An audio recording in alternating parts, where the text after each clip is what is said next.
tee from Aiken, South Carolina, Kevin Kisner.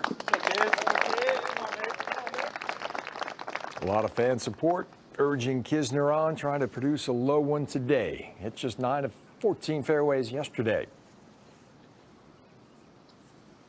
The way the cut is going, he's going to have to produce something pretty miraculous today if he wants to be around for the weekend, though.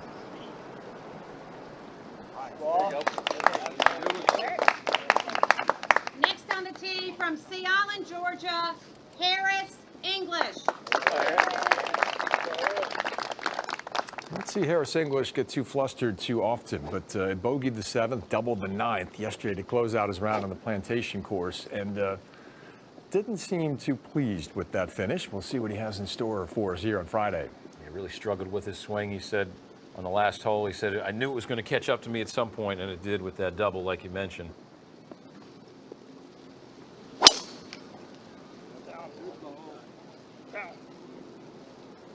have to sit on that line just a little.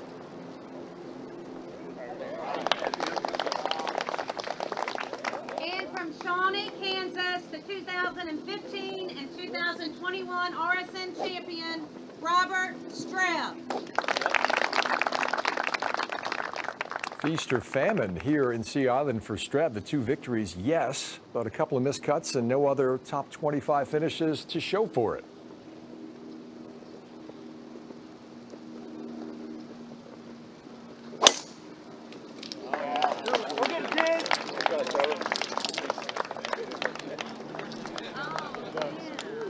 That one finds the left edge of the fairway there. Good start for Streb.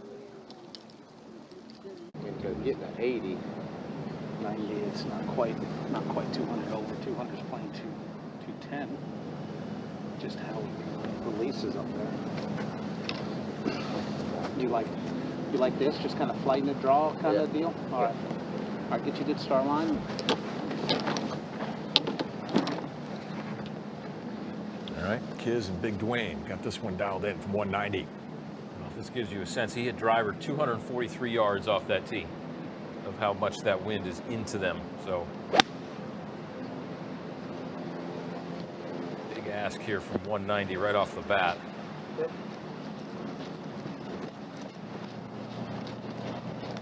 Yeah. I'm gonna go with a trap again. Okay. It's like now it's pockets are solid and it's flat. Yeah, now it's not blowing as much. We're going to see a lot of this today, a lot of indecision. Is it into us? Is it cross? Is it? And the crosswinds are harder than the into or downwinds to figure out, because you have to know if it's helping or if it's hurting.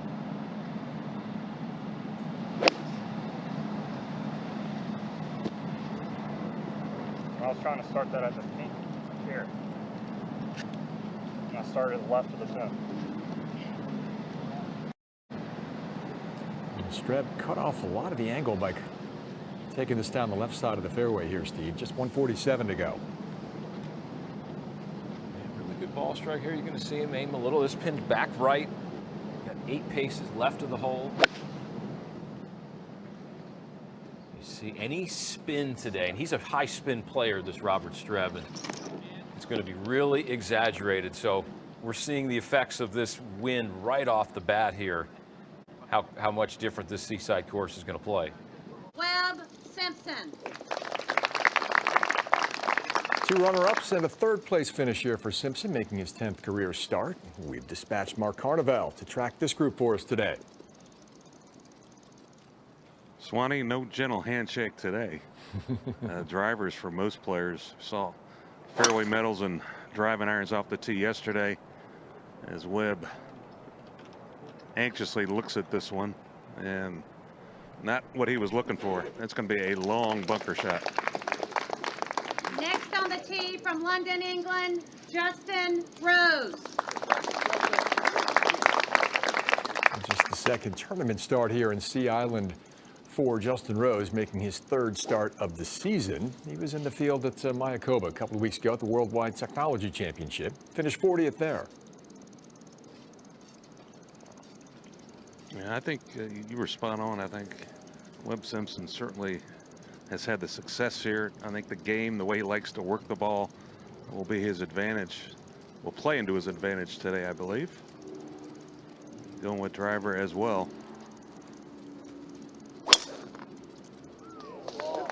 And if you can get it up that left-hand side, you certainly can make this whole play a bit easier. That's really good. JasonDay. 68 feet of apex on that drive from Justin Rose, just piercing one through the wind as JasonDay steps in here.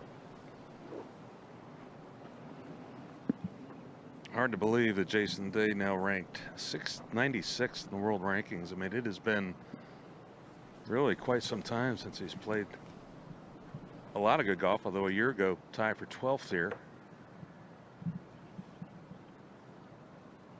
But as you mentioned, just continues to battle those back injuries.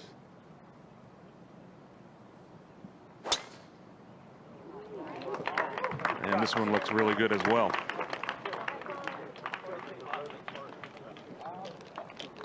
Side by side with Rose, splitting the fairway here at the opening hole.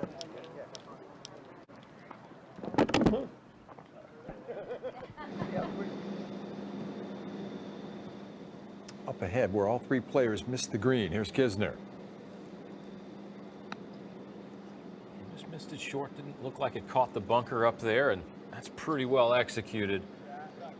One thing you have to make sure that you do, when you miss a green today, and you're going to miss them with all this wind, you have to miss it on the side where you have lots of green to work with.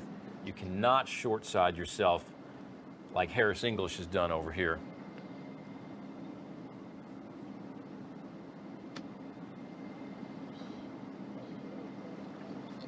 And that's the price you pay right then and there. Very careful, that thing coming out fucking screaming.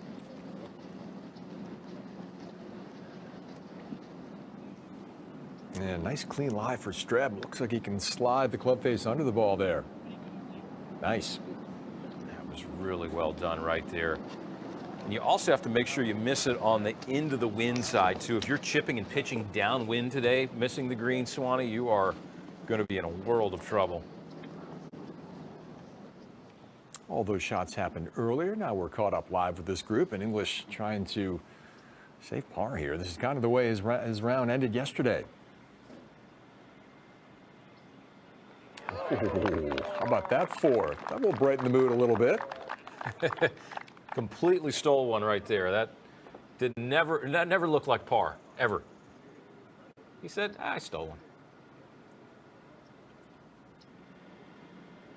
See if Streb can follow suit here. Professional golfers are so good at saving par, avoiding bogeys. That's what this guy did so well last year en route to victory. Second in bogey avoidance in the event last year. So you don't have to make as many birdies when you don't make bogeys. I mean, it's a pretty simple formula, right?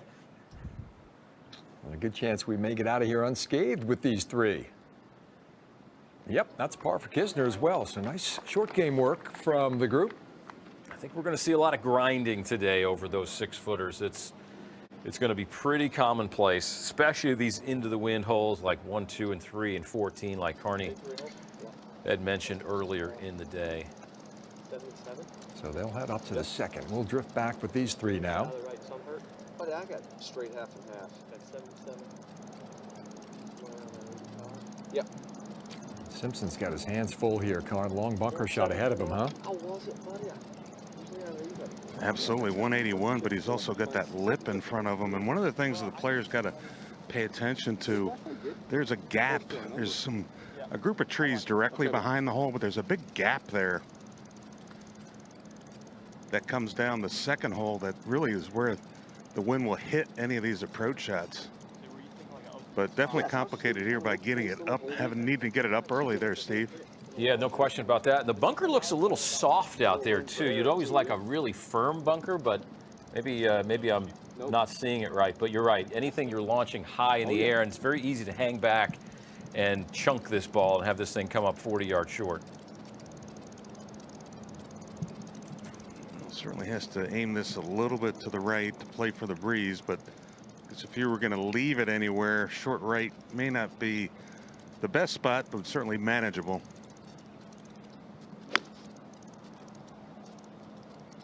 He got it out cleanly. Not sure this is going to get to the green, though. It's so easy to do that right there. When you have to cut the ball, you're adding spin to it. When you're adding spin into the wind, now you're going to get a lot more dispersion on your golf shots.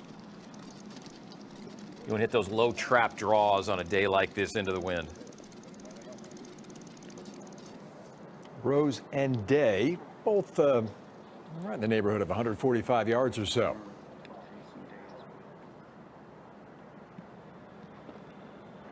You know, the front left and the left portion of this green kind of runs away. So anything that turns over towards that side of the green has a good chance of spinning off. Ideally, you'd like to get this certainly a little right of the flagstick.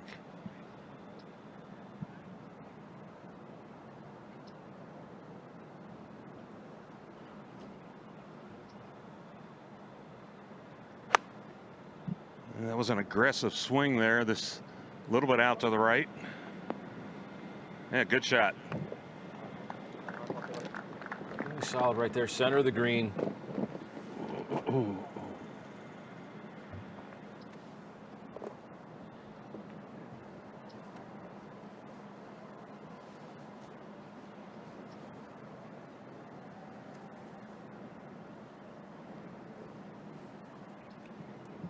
And next, Jason Day, a little bit of an uphill lie, 146. Tends to promote a little bit of a right to left motion of the golf ball, or flight of the golf ball, I should say. Looked like he was trying to flight this one down. Good shot. Just hangs on and caroms back slightly on the edge. Of the wind here on the Seaside course. Here's Kisner up at the second. Another hole runs the same direction basically as number one, so they're going to be kind of fighting this wind going out this first three, and you kind of feel like you're jumping right into the deep end. You'd love to kind of wade into the shallow end a little, but you're jumping right into the deep end today. English with the longest of the par saves back at the opening hole. Water flanks the right side of this 415-yard par 4. Pretty. So you can expect a lot of golf balls left of center here. Kind of like that. That's picture perfect. That's a pretty move, isn't it? That's just easy gas right there. Yeah, that's the swing he's got to copy a lot. I know he's fighting his move a little bit, but that was pretty smooth. Spread with a low bullet. Looks like it was heading a little left. Yeah, that's easy to do. There is a fairway bunker over there. It probably has caught, so. Looks like a tight lie that Simpson will be dealing with back at the first. And that's one of the challenges here in the collection areas. They tend to run off towards that first cut. So it may limit his options.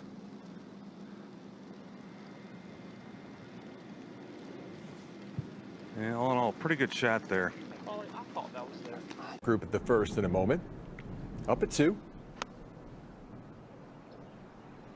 It's from 133, hole located up over that bunker in the back right. And that's a good, solid shot there for Kiz.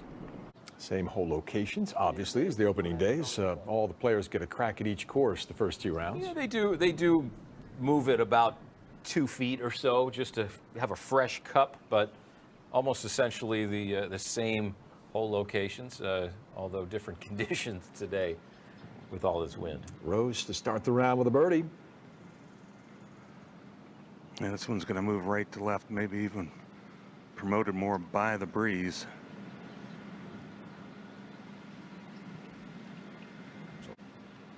We'll keep it right here as Jason Day goes to work. Yeah, this one, as I read this putt, pretty straight, but there's a low area that's going to be behind him, and there's also a low area that's on the front left of the green, which is in front of him. But this is kind of riding right along this little ridge here. I see it possibly going more right to left, but I think the wind could be a factor as well. So if I'm putting this one, I'm playing this pretty straight.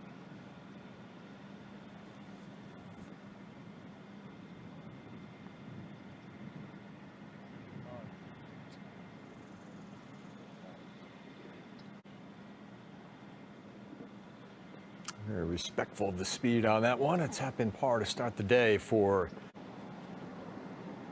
Streb from the bunker at 2. Good angle, but not a great lie. That was quick left right there. That seems like there could have been a rock between the club face and the golf ball there, or there's sometimes little seashells in the bunker that you can't quite see, but that one went really quick to the left. The second for the defending champion. And Simpson's left himself just about 8 feet or so here for par. Well, at least early on here, I mean, this is a day that's going to be very similar to maybe Players Championship conditions, major championship conditions. This would be a heck of a par here.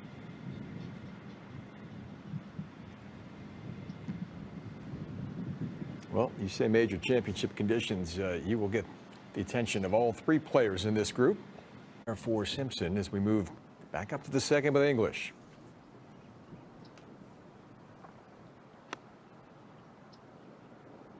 See how that flag is just whistling in the wind there. And that thing had no chance of getting to the flag. That upshot big time. Yeah, as Harris English did, you are at the mercy of the elements today. 6-footer here for Rose's par. Well, early on, again, I think putting is going to be a big factor today, with these conditions, and you guys will certainly see it. I will as well, but I think making putts is going to be a pretty difficult challenge, although that one wasn't. Well, Streb a little bit fortunate. He can maybe escape from here. He's got to play a little low hooking. See if it'll trundle up on the green. No, it does not. That was a really, I know the wind is tough, but that was a really awkward shot. There had to be some sort of impediment between his club face and the golf ball when it made contact. I mean, the pro from 137 yards, not going to miss it that badly. So it's a game of luck too. You have to have a little luck on your side, and certainly he's had some luck over the course of time here at the RSM Classic. We hear the term so often. It's difficult to follow up a low round with another. I like what John McGinnis told me once. It's because it's so darn hard to shoot the low round in the first place, and that's what Sebastian Munoz did yesterday. He's off at 11-10 today. Zach Johnson at 9 under, a little 61 yesterday on the seaside, huh? It's a great place for Zach Johnson. Little Team RSM, Zach Johnson, by the way. Rose leads us off at the second. Now the second hole, again, I love this par 4, and it is going to be a challenge today. Just a little over 400 yards. Better put it in the fairway for sure.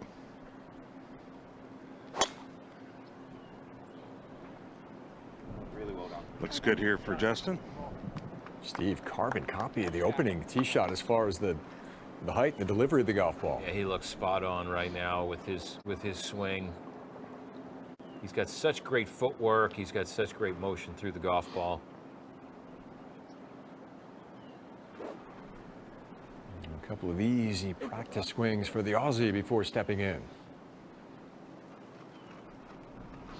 And with the wind, this hole is not real straight. It's kind of a slight dog leg to the right. Wind's probably coming at the players from about 1 to 130. So ideally, you take it up the right center of the fairway. The wind will push it to the left-hand side.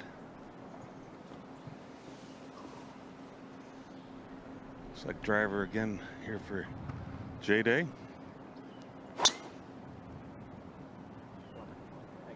And this one down the middle, and that's going to be perfect. It shows a different apex on that tee shot, but still very effective right there. Ever use that visualization technique that JasonDay employs there? A lot. There's a lot of guessing and improvisation, just like on this shot. Okay, how much is it going to run out? How much is the wind going to affect it? What's the firmness of the greens? How much spin am I going to get from the first cut versus the fairway? There's so many things that these great players calculate in mere seconds before they hit the shot. So each player just doesn't even think about.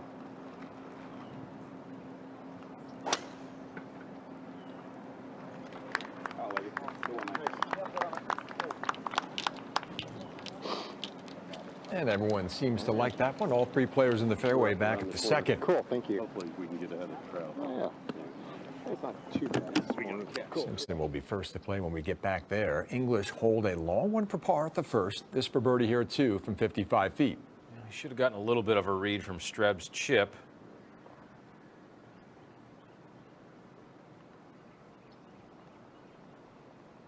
Harris English is just fighting the game a little bit, fighting his swing, fighting his patience, I think, a little bit.